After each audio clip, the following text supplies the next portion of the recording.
নেতৃত্ব কোনো টাইটেল বা পদ নয়। নেতৃত্ব হচ্ছে একজন মানুষ অন্য মানুষকে প্রভাবিত বা অনুপ্রাণিত করার ক্ষমতা।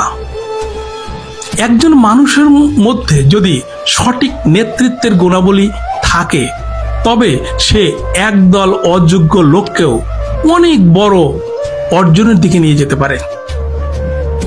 নেতৃত্ব মানে দুর্বলের বুকে সাহস জোগানো।